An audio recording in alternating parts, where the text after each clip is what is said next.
Welcome back after the break. और viewers, अभी हम शो में बात करना चाहेंगे पाकिस्तान पीपल्स पार्टी और मुस्लिम लीग नून। अगर हम देखें तो ये दो बड़ी सियासी जमातें हैं पाकिस्तान की, और इस वक्त दोनों के दरमियान जो है वो शदीद सियासी तनाव देखने में आ रहा है। इसकी क्या वजह है? इनिशियली तो बात यहाँ से स्टार्ट हुई थी कि सेंसस पर सबका इत्तेफाक था और ये बात अंडरस्टूड थी कि अगर इंतखाबात नए सेंसस के तहत होंगे तो उसके बाद जो हल्का बंदियाँ हैं उनमें वक्त लगेगा। लेकिन उसके बाद जैसे ही ये चीज़ें नोटिफाई हुई, हमने देखा कि पाकिस्तान पीपल्स पार्टी की जानिब से 90 दिन की आइनी मुद्दत के अंदर इंतखाबात का तकाजा किया जाने लगा, जो कि मुस्लिम लीग नून या अगर बाकी स्टेक होल्डर्स की बात की जाए तो उनका ये कहना था कि ये इम्पॉसिबल है, क्योंकि दिसंबर में हल्का बंदियों का अमल जो है वो मुकम्मल होगा और उसके फिर 2-3 महीने के बाद जो है वो इंतखाबात की बारी आएगी। सो बेसिकली ये मामला यहाँ से स्टार्ट हुआ और उसके बाद फिर हमने मुख्तलिफ़ जगहों से ऐसे र्यूमर्स सुने कि इसमें ये बात की जा रही है कि इस वक्त पीपल्स पार्टी जो है वो सीट एडजस्टमेंट चाहती है पंजाब में मुस्लिम लीग नून के साथ। फिर एक और इख्तलाफ के सिंध में पाकिस्तान मुस्लिम लीग नून जो है वो कंटेस्ट करने जा रही है आइंदा आम इंतखाबात जो हैं वो JUIFA के साथ और इसके साथ साथ MQM के साथ। सो इस वक्त ये एक कॉम्बो सा बना हुआ है और ये एक मिक्स्ड सी चीज़ है जिसमें काफ़ी ज़्यादा इख्तलाफात जो हैं वो हम देख रहे हैं। बट असल वजह क्या है और पसे पर्दा क्या मामलात चल रहे हैं, इस सब पर बात करने के लिए और अंदर की बात बताने के लिए हमारे कॉरेस्पॉन्डेंट मोहसिन बिलाल इस वक्त हमारे साथ शो में मौजूद है। Mohsin, thank you so much for joining us in our show. बात तो स्टार्ट हुई थी 90 दिन की आइनी मुद्दत के अंदर इंतखाबात से, फिर हमने देखा कि वो उसके बाद एक बयान बदला गया और फिर सीट एडजस्टमेंट पर बात आई। फिर मुस्लिम लीग नून ने कहा जी कि सिंध में हम 2 सियासी जमातों से इल्हाक करेंगे। असल तनाव की, सियासी तनाव की वजह क्या है? मामलात बिगड़े कहाँ से? क्योंकि बिलावल भुट्टो जरदारी कहते हैं कि जब मुस्लिम लीग नून मुश्किल में होती है तो ये पाँव पकड़ते हैं, जब मुश्किल से निकलते हैं तो ये गला पकड़ते हैं। एक्चुअली मामला ये है कि दोनों जमातों के पास फ़िलहाल कोई बयानिया नहीं है। अब ये एक दूसरे के अगेंस्ट बयानिया बनाने की कोशिश कर रहे हैं, और वजह ये है कि दोनों सियासी जमातें हैं। तीसरी सियासी जमात जो है वो आपको पता है कि कुछ जेलों में है, कुछ उनकी क़यादत जेलों के बाहर है, और वो तो अभी तक खामोश है इस सिलसिले में। और ये दोनों जमातें बयानिया बनाने की कोशिश कर रही हैं। अब इन्होंने तनकीद करनी हो तो नून लीग जो है वो सीधा भुट्टो पर चली जाती है, और पीपल्स पार्टी जनरल ज़िया पर चली जाती है, इन्हें ज़िया की औलाद कह देती है। और फिर जब इनकी आला क़यादत इन बयानबाजियों का नोटिस लेती है तो फिर वजाहतें आना शुरू हो जाती हैं। जिस तरह हनीफ अब्बासी की वजाहत आ गई, अब आने वाले दिनों में पीपल्स पार्टी के किसी रहनुमा की इस सिलसिले में वजाहत आ जाएगी। देखें, नदीम अफजल चंद हैं, सरगोदा से हैं, पहले PTI में गए, फिर पीपल्स पार्टी में आ गए। जब ये रजीम चेंज होनी थी, ये उन्हीं दिनों की बात है कि इनके घर पर मीटिंग हुई थी। बिलावल समेत पीपल्स पार्टी की तकरीबन सारी क़यादत यहाँ पर आई थी, जहाँ से फिर रैली का लाहौर से आगाज़ हुआ था PTI हुकूमत के ख़िलाफ़ कि महंगाई बहुत है। तो ये बयानिया और सीट एडजस्टमेंट की लड़ाई चलती रहेगी। अगर ये इतने सीरियस थे कि 90 दिन में इंतखाबात होने हैं, तो फिर सेंसस तो जुलाई में उसका डिजिटल डाटा तो आ गया था, तो फिर पहले ही CCI का इजलास बुला लेते मुश्तरका मफादात कौंसल का, ताकि ये इस तरह के मामलात या कोई बहाना मिलता ही ना। तो अब ये दोनों जमातें एक दूसरे के ख़िलाफ़ जो बयानियाँ बना रही हैं कि पब्लिक में पब्लिक ये समझे कि नहीं, ज़्यादा इस सारे मामले में कसूरवार नून लीग है, और नून लीग ये बयानियाँ बना रही है कि पब्लिक ये समझे कि सारे मामले में इसमें ज़्यादा कसूरवार पीपल्स पार्टी है। तो हमारा एक ज़्यादा स्टेक्स किसके हैं इसमें, इस मामले में, और सबसे ज़्यादा मुतासर कौन होगा, या किस दोनों इक्वली मुतासर हैं? अब देखें, पीपल्स पार्टी का मामला तो सिंध है। सिंध में नून लीग का इतना ज़्यादा स्टेक्स नहीं है। आप यानी आप भी पॉलिटिकल साइंस या जर्नलिज्म स्टूडेंट है, तो खुलकर अगर बात की जाए तो नून लीग जब से मिसाके जमहूरियत हुआ तो नून लीग का ज़्यादा फोकस ये पंजाब वगैरह पर ही रहा। अब नून लीग के स्टेक हैं पंजाब में और पीपल्स पार्टी के लेकिन हैं आप ये सिंध। देखें कि फेडरल में कौन हुकूमत बनाएगा, फेडरल में वो डिसाइड करता है हमारा पंजाब। सो पीपल्स पार्टी इस वक्त पंजाब से क्या चाहती है? पीपल्स पार्टी इख्तलाफ पंजाब क्या है पंजाब को लेके? पीपल्स पार्टी और जो नून लीग में इख्तलाफ ज़रदारी क्या है? सा फार्मूला है बताया जाता है, वो तो ये है कि पीपल्स पार्टी पंजाब से सिर्फ 15 से 20 कौमी असम्बली के हलके चाहती है कि 15 से 20 सीटें अगर इन्हें पंजाब से मिल जाएं, तो फिर जो इन्होंने अपना पेपर वर्क किया हुआ है कि हमारी कौमी असम्बली में 80 से 90 या 100 के करीब सीटें हो जाएं और हम लार्जेस्ट पार्टी बन जाएं। पहले ये भी इनके दरमियान एक मुआहदा हमने सुना था कि ये हुआ है कि जिस जमात की कौमी असम्बली में ज़्यादा सीटें होंगी, वो चाहे पीपल्स पार्टी की हों, नून लीग की हों या किसी एक्सक्रेजी जमात की हों, तो जो वज़ीर आज़म है वो उनकी जमात का होगा। अब बेसिकली ये अपनी अपनी स्ट्रगल है बिल्कुल ठीक। कि सुहागन वही होगी जो पिया मन पाएगी, हम्म। कि जिसके देग में ज़्यादा दाने होंगे वही आगे अपनी बारगेन अच्छे तरीके से कर पाएगा। लेकिन पीपल्स पार्टी को सरप्राइज़ ये मिल गया कि जब सानिया 9 में ही हुआ तो ये था कि जो पीटीआई से मुतनफ़र होंगे वो पीपल्स पार्टी में आएंगे, लेकिन वो इस्तेहकाम पार्टी एक बना दी गई। अब जो वो अपने तय प्लान करके बैठे हुए थे पीपल्स पार्टी के जो मफाहमत के बाद आसिफ अली जरदारी के 15 से 20 या इससे ज़्यादा कुछ सीटें जनूबी पंजाब की कुछ सीटें मिल जाएँ, वस्ती पंजाब से 1-2 मिल जाएँ, वो इनकी दाल गलती हुई फ़िलहाल दिखाई नहीं दे रही अच्छा क्योंकि देखिए, अब जिस तरह से मुस्लिम लीग नून जो है वो इल्हाक कर रही है एमक्यूएम से जेयूआईफे हुँ, से सिंध में जाकर, और इससे बहुत बड़ा प्रॉब्लम जो है वो पीपल्स पार्टी हुँ, को हुँ, तो है ही है।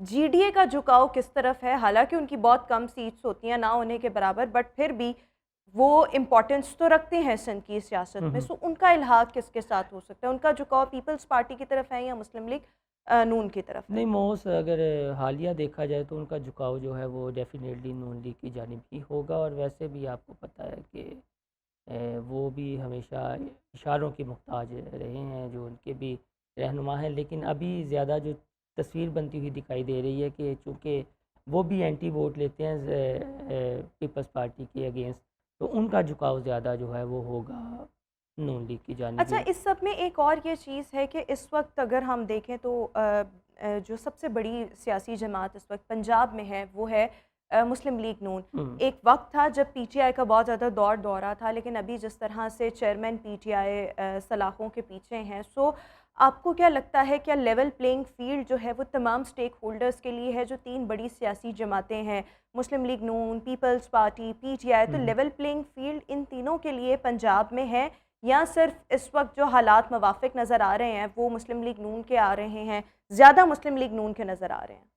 नहीं, वो तो बज़ाहिर नून लीग के नज़र आ रहे हैं, लेकिन अगर आप ग्राउंड में जाएँ तो ग्राउंड में तो ऐसी कोई रियलिटी एग्ज़िस्ट नहीं करती। अगर रियलिटी एग्ज़िस्ट करती होती, तो ये इतनी नून लीग की मीटिंग्स वग़ैरह ना होती। उनके तो अंदर अपने एक बहुत ज़्यादा इख्तिलाफ़ात हैं, कोई माने या ना माने। ये बात दुरुस्त है कि शहबाज शरीफ जो हैं वो नवाज़ शरीफ को अपना बाप समान मानते हैं।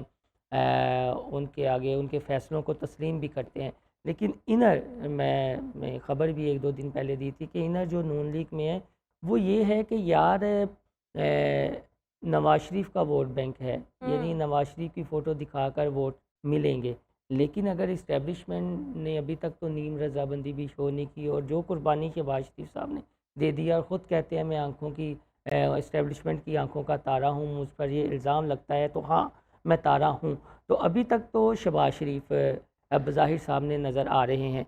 फिर जिस तरह का बयानिया है पीटीआई बेशक अभी तक आपको माइनस दिखाई दे रही है, लेकिन जो पीटीआई का खामोश वोटर है उसने किसी न जिसके किसी तरह अंदर अपना गम और गुस्सा गुस्सा जो है वो पाया पाया जाता जा है। रहा है और वो अच्छा, निकालना ये है उन्हें। ऐसी खबरें भी सुनने में आ रही थी कि इनसाइड पीपल्स पार्टी ये चाहती है कि समहाउ इनका इल्हाक जो है वो पीटीआई के साथ कुछ कुछ ना कुछ हो जाए।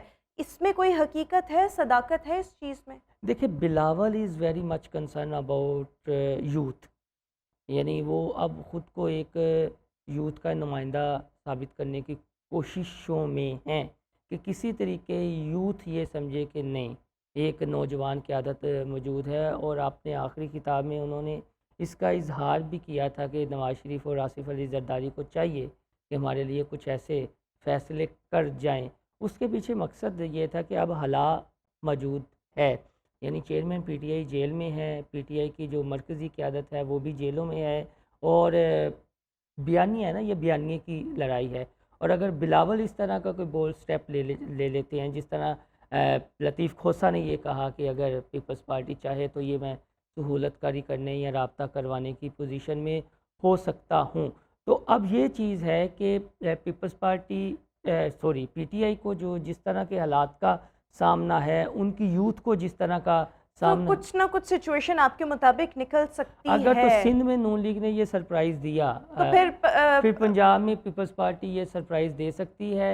और अच्छा, एक एक एक आखिरी सवाल मैं क्विकली आपसे जवाब चाहूँगी, हम्म, क्योंकि फिर उसके बाद मैंने ये सेगमेंट कंक्लूड करना है। जो हालिया महंगाई की लहर है, हम्म, इसने हर इंसान की कमर तोड़ कर बेशक। रख दी है, और जो मिडिल क्लास थे वो मेरे ख्याल में अब एग्जिस्ट ही नहीं कर रहे। वो वो भी नीचे से नीचे आते जा रहे हैं। महंगाई सबके लिए है और बहुत ज़्यादा तारीख की बुलंद तरीन सतह तक पहुंच गई है। सबसे ज़्यादा इस महंगाई की वजह से वोट बैंक किसका मुतासर आपको होता दिखाई दे रहा है, मुस्लिम लीग नून या पीपल्स पार्टी? देखें जी, फ़िलहाल तो नून लीग का ज़्यादा मुतासर होता दिखाई दे रहा है। पंजाब की अगर बात की जाए और सिंध में भी इस तरह आप ये देखिएगा कि कुछ हालात ज़रूर मुख्तलिफ होंगे, लेकिन मुतासिर सबसे ज़्यादा इससे नून लीग होगी। ये तो ये कह रहे हैं कि शायद नवाज़ शरीफ नजात दहिंदा हैं, वो पाकिस्तान आएंगे तो महंगाई से जान छुड़ा लेंगे, या पता नहीं क्या सरप्राइज़ देने आ रहे हैं। लेकिन अब जिस तरह की यूथ अवेयर हो चुकी है इन चीज़ों से, तो नून लीग का मैं एक छोटी सी मिसाल दे के क्विकली अब क्या क्विकली। जी, स्कंजवी हम गर्मियों में पीते हैं। समझिए एक स्कंजवी जो है वो तैयार हो चुकी है, जिसमें चीनी भी है, नींबू भी डाल दिया गया है। अब एक नमक है, यानी वो भी हस्बे ज़ायक़ा ही उसमें डालना है, लेकिन नवाशी नमक की वो आप ये कह लें कि टुकड़ा है कि इसे डालें या ना डालें, वो स्कंजवी आवाम को पेश करनी है। तो अब ये है मसला, ये बना हुआ है कि आया आवाम वो जायका तस्लीम करेगी या नहीं। बिल्कुल ठीक हो और गया। वो थैंक यू सो मच शुक्रिया। मोहसिन बिलाल, हमारे साथ शो में मौजूद थे। व्यूअर्स, इसी के साथ ही अभी हम शो में एक ब्रेक शामिल करेंगे। Will see you after this short break. Welcome back after the break. और व्यूअर्स, आप सबका ये हफ़्ता कैसा गुजरने वाला है, ये बताने के लिए इस वक्त एस्ट्रोलॉजर अजमल रहीम साहब स्काइप पर हमारे साथ मौजूद हैं। अजमल साहब, thank you so much for joining us in our show. कैसे हैं आप? बिल्कुल ठीक ठाक, थैंक यू वेरी मच, आपने इनवाइट किया। बिल्कुल ठीक। सो स्टार्ट हो जाते हैं। बताइएगा, एरीज का ये हफ्ता कैसा गुजरने वाला है सितारों की रोशनी में? एरीज का ये जो जो करंट हफ्ता है ये बड़ा अच्छा है। स्टार्ट इनका बड़ा अच्छा होगा 18 तारीख को। और लेकिन ये बड़े ज़्यादा थोड़ा से एक्टिव होंगे, तेज होंगे, थोड़ा सा इनका कह लें कि साजिशी सा ज़हन होगा, बट मियाँ बीवी में लड़ाई होने का अंदेशा है। इसलिए थोड़ा सा अपना ख्याल कीजिए, गुस्सा बहुत आएगा, कर्टनेस आएगी, और फिर ये लोग अपना आपस में इनकी लड़ाई झगड़े से परहेज करना होगा। उसके बाद जो वीकेंड होगा वो बहुत अच्छा होगा। ये कह लें कि इनका जो 21, 22, 23 फिर जाके इनकी ज़िंदगी में सुकून आ जाएगा। बिल्कुल ठीक हो गया। टॉरस के बारे में बताइएगा, टॉरस का हफ्ता कैसा गुजरेगा ये वाला?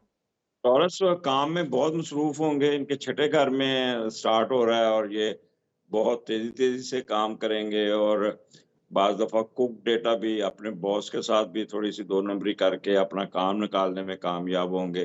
थोड़े से जज्बाती होंगे वो लोग जो जिनको हेल्थ इशू है, ख़ास तौर पे शुगर है या किडनी के प्रॉब्लम है, वो ज़रा ट्रिगर करेंगे। और ज़हनी तौर पे ये ज़रा थोड़ा-सा कह लें कि डबल माइंडेड होंगे, स्प्लिट पर्सनैलिटी का शिकार होंगे, कहेंगे कुछ, करेंगे कुछ, यानी कि यहाँ पे ये थोड़े से डॉज देते हुए नज़र आते हैं। बिल्कुल ठीक। जेमिनी के बारे में भी बता दें। जी? Gemini, Gemini, Gemini.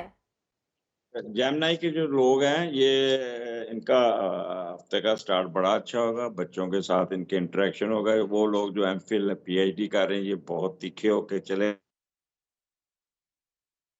सुपरवाइज़र इनको तंग करेगा, इनके थीसिस में वो नुक्स निकाल पैदा करेगा।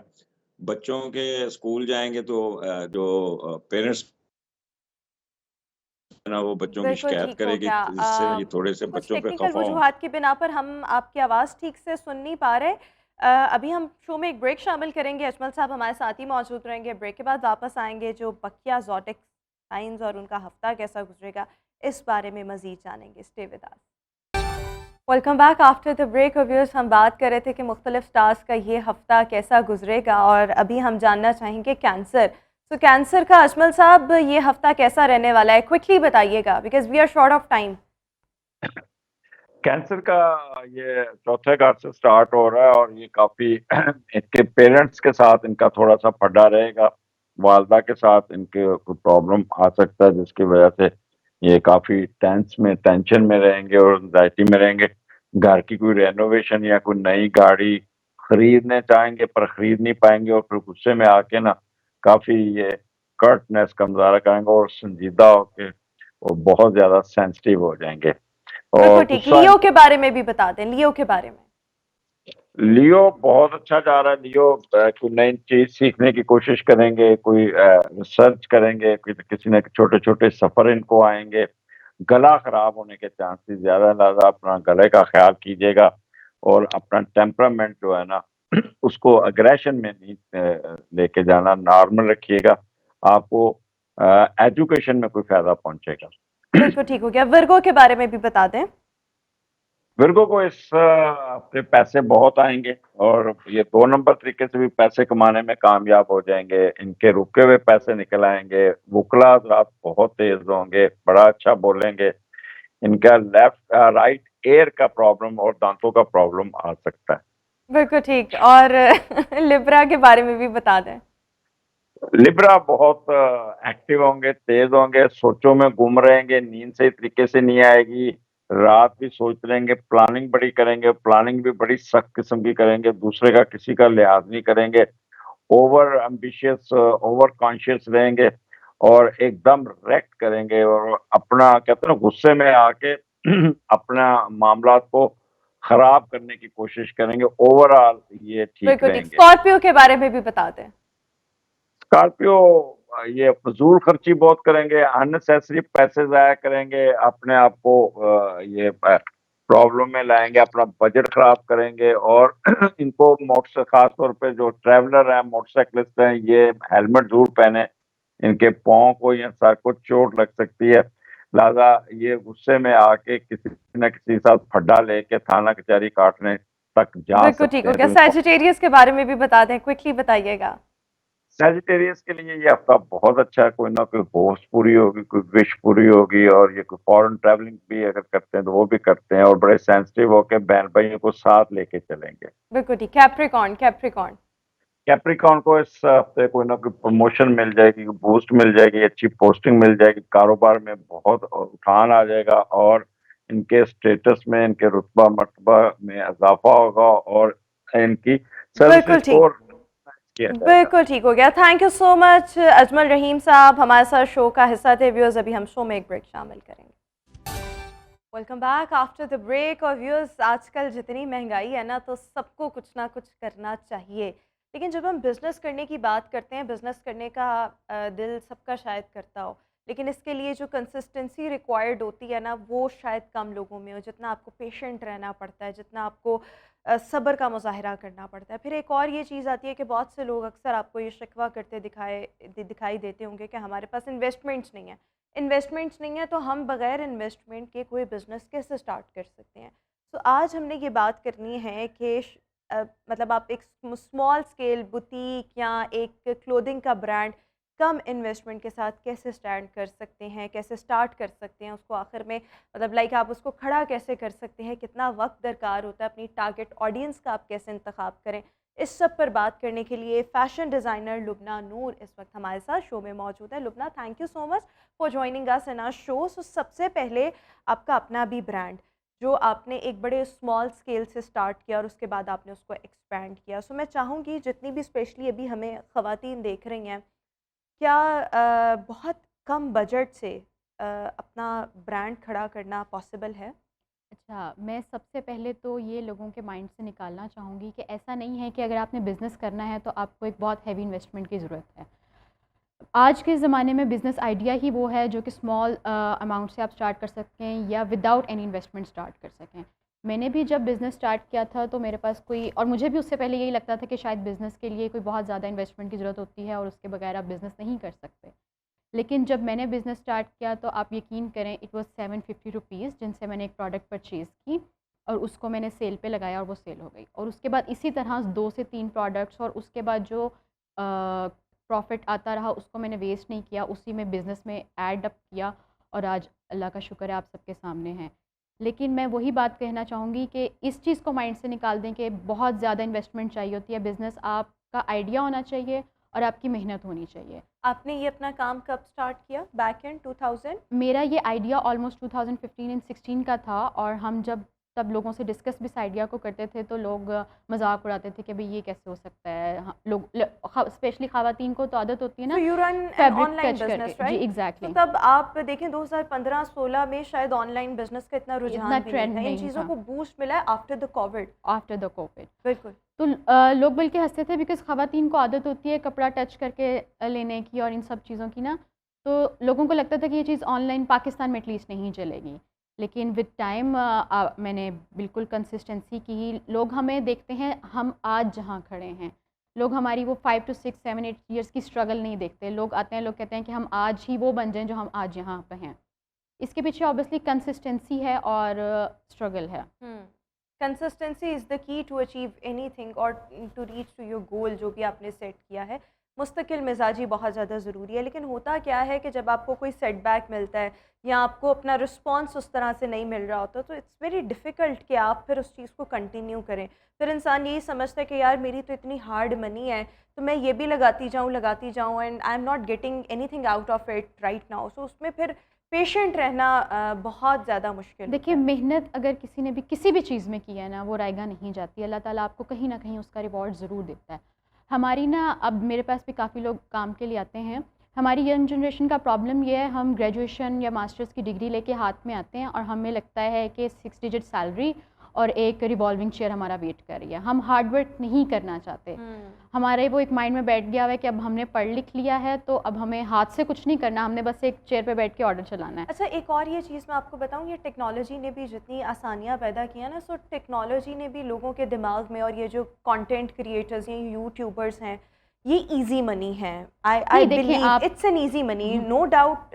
उसमें उनका टाइम, एनर्जी, दिमाग सब कुछ लग रहा होता है, but it's relatively an easy task और it's relatively an easy job. So होता क्या है कि अब वो जब दूसरे लोगों को आप देखते हैं ना, तो हो सकता है उनकी दाल उसमें गल गई हो, आपकी ना गले, आपको मेहनत करनी पड़े, आपको बिकॉज मेहनत करनी हम पड़े। सब का जर्नी जो है वो एक दूसरे से फ़र्क होता है। बट खैर, coming back to our topic, so आपका ये कहना है with very small investment one can start his or her own business or brand or whatever you want to sell। अच्छा, इसके साथ साथ मैं आपसे एक और चीज़ ये जानना चाहूँगी कि जिस तरह से क्लोथिंग का अगर कोई खातून बिज़नेस करना चाहे, सो उसके लिए प्री रिक्विजिट्स क्या होंगी, क्या सबसे पहले करना चाहिए? अच्छा, इनिशियली मैं इस फील्ड से नहीं थी, मेरा मास्टर्स केमिस्ट्री से था।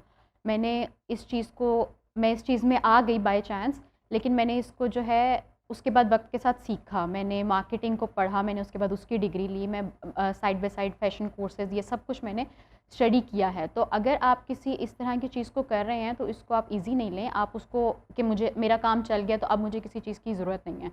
एक तो वक्त के साथ जो टेक्नोलॉजी और जो एडवांसमेंट आ रही है उसका नो हाउ होना, उससे अवेयर होना बहुत ज़्यादा ज़रूरी है।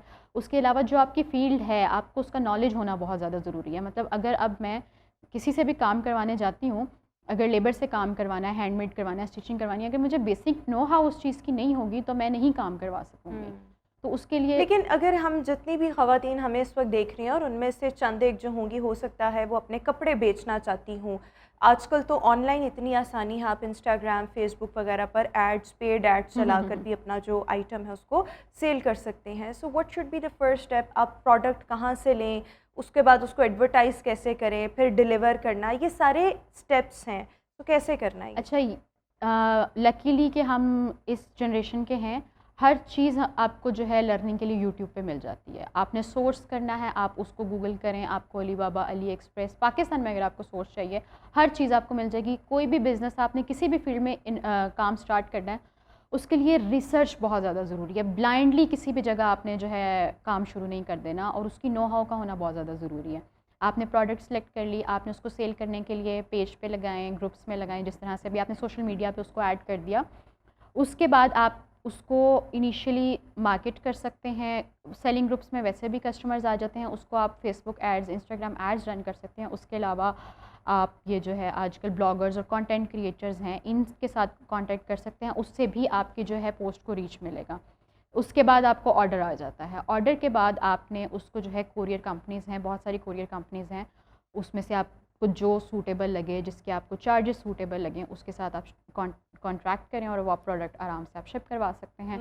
और उसके बाद कैश ऑन डिलीवरी पे लोगों को बहुत ज़्यादा प्रॉब्लम होता है। कोई प्रॉब्लम नहीं है, आप एक दफ़ा कोरियर जाके विज़िट करें, वो आपको सब गाइड करेंगे। बिल्कुल ठीक हो गया। अच्छा, लेकिन इसके साथ-साथ मैं एक और चीज़ आपसे ये भी जानना चाहूँगी कि पाकिस्तान में अगर कोई ख़ातून अपना क्लोथिंग का ब्रांड स्टार्ट करना चाहती है, तो क्या ये ज़रूरी है कि वो अपनी स्टिचिंग वग़ैरह हर चीज़ डिज़ाइनिंग खुद करवाए, या आप कहीं से कपड़े एज़ इट इज़ बने बनाए लेकर और उसके बाद अपना प्रॉफ़िट मार्जिन रख के आप उनको बेच सकते हैं? अच्छा, इस टर्म को हम ड्रॉप शिपिंग कहते हैं। आप अगर इसमें काम करना चाहते हैं, आप उसमें भी कर सकते हैं। मेरे पास बहुत सारी ख़वातीन हैं, मतलब ऑब्वियसली जो घर से बाहर नहीं निकल सकती, जो इन्वेस्टमेंट के इश्यूज़ हैं, या जो मतलब जिनके छोटे बच्चे हैं, जो इतना टाइम भी नहीं दे सकती, वो हमसे प्रोडक्ट्स लेती हैं, अपना प्रॉफिट मार्जिन रखते हैं और उसके बाद उसको सेल आउट कर देते हैं। जब उनका ऑर्डर आता है, वो हमें गाइड करते हैं कि इन डिटेल्स पे भेज दें, हम प्रोसीड करवा देते हैं। मतलब इसमें तो आपको किसी भी चीज़ की ज़रूरत नहीं है, आपके पास बस एक मोबाइल होना चाहिए और आप काम कर सकते हैं। अच्छा, मोस्टली लोगों को ना ये प्रॉब्लम होती है कि हम मतलब वेंडर कहाँ से ढूंढें, अगर हम कपड़े बेचना चाह रहे हैं या हम कोई जूता बेचना चाह रहे हैं, सो हमें होलसेल पे कौन सा वेंडर कहाँ से मिलेगा। सो लाहौर में रहते हुए हम ये वेंडर्स को तलाश करना, ये हम काम कैसे कर सकते हैं? फैब्रिक के लिए भी और जूतों के लिए भी कोई मुश्किल नहीं है। आप जो है वॉल सिटी वाले एरिया में आपको अच्छे पॉश इलाकों में भी मिल जाते हैं, कोई ऐसा मुश्किल काम नहीं है।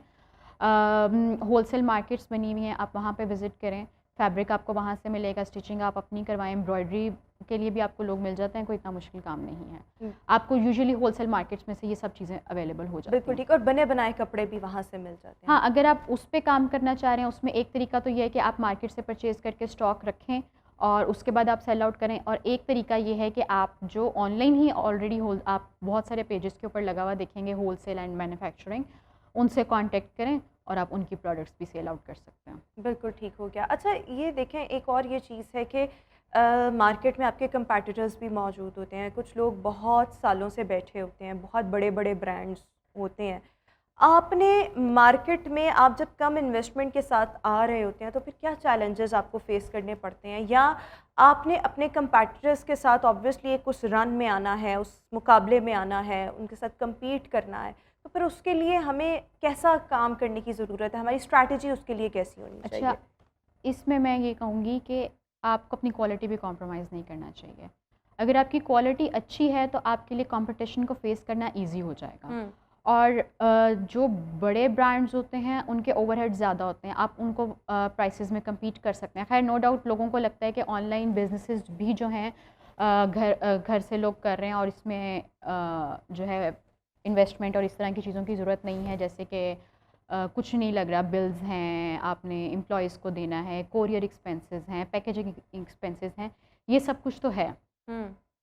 तो इस तरह से नहीं है कि दोनों चीज़ों में लगता है, लेकिन वही बात है कि आपकी स्ट्रैटेजी हो, आप हर चीज़ को रिसर्च करके करें, ब्लाइंडली नहीं हर चीज़ को स्टार्ट करें। बिल्कुल ठीक हो गया। और इसके साथ साथ जब आप कोई भी बिज़नेस स्टार्ट कर रहे हैं, सो इनिशियली आपकी प्राइसेस कैसी होनी चाहिए? देखिए, ये तो मतलब इस्लाम में भी है कि आपको उतना ही प्रॉफिट मार्जिन रखना चाहिए जितना कि रखना चाहिए।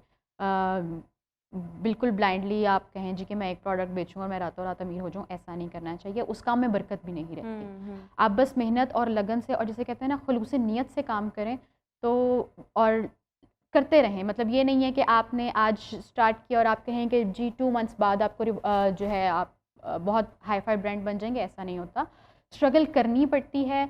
बहुत सारे लोग मेरे पास आते हैं जी कि आपने किस तरह से काम स्टार्ट किया, हमें कुछ आइडिया दें, हमें कुछ गाइड करें। एटलीस्ट आपने जो भी बिज़नेस स्टार्ट किया है, जो भी काम स्टार्ट किया है, 6 मंथ्स उसको दें। मैंने जब काम स्टार्ट किया था, आई स्टिल रिमेंबर, मेरे पास एक रूम था और वही मेरा वेयर हाउस था। मैं वहीं खाती थी और वहीं कहीं काम करते करते सो जाती थी, और ये बहुत टाइम तक था। ये नहीं कि मैंने इस तरह फॉर अ वीक्स काम किया। कई मंथ्स में इसी तरह था, वहीं खाया पिया, वहीं सो गए, वहीं उठे, काम शुरू कर दिया, और इसी तरह से लाइफ थी। तो कंसिस्टेंसी करें और मेहनत से एटलीस्ट अगर आप 6 मंथ्स देते हैं तो इंशाल्लाह बिजनेसेस चल पड़ते हैं। लेकिन वो जो एक 6 मंथ्स का और टाइम पीरियड है, एडवर्टाइजमेंट का कितना रोल होता है किसी भी बिज़नेस को प्रमोट करने में, ये एडवर्टाइज़ करना उससे? आपकी क्वालिटी और प्रोडक्ट के बाद अगर कोई चीज़ मैटर करती है तो वो मार्केटिंग करती है। लेकिन ज़रूरी नहीं है कि आप उसको फेसबुक एड्स पे ही इन्वेस्टमेंट करें। उसके बहुत सारे और तरीके भी हैं, जैसे कि आप ब्लॉगर्स को इन्वॉल्व कर सकते हैं। आप अपनी ही प्रोडक्ट के, फॉर एग्जांपल आपके क्लाइंट्स आ गए हैं, ईमेल मार्केटिंग है, एसएमएस मार्केटिंग है, आप इस तरह की चीज़ें भी कर सकते हैं। बिल्कुल ठीक हो गया। Thank you so much. Lubna Noor हमारे साथ मौजूद थी, अपना एक्सपीरियंस शेयर कर रही थी और आप सब अपना कोई भी ब्रांड, कोई भी बिजनेस कैसे स्टार्ट कर सकते हैं उस बारे में भी टिप्स जो थी वो शेयर कर रही थी। Once again thank you so much viewers. इसी के साथ ही हमारा आज का शो अपने इख्तिताम को पहुंचा। इंशाल्लाह अब आपसे मुलाकात करेंगे अपने नेक्स्ट प्रोग्राम में। अपना बहुत सा ख्याल रखिएगा। मुझे दीजिए इजाज़त। अल्लाह हाफ़िज़।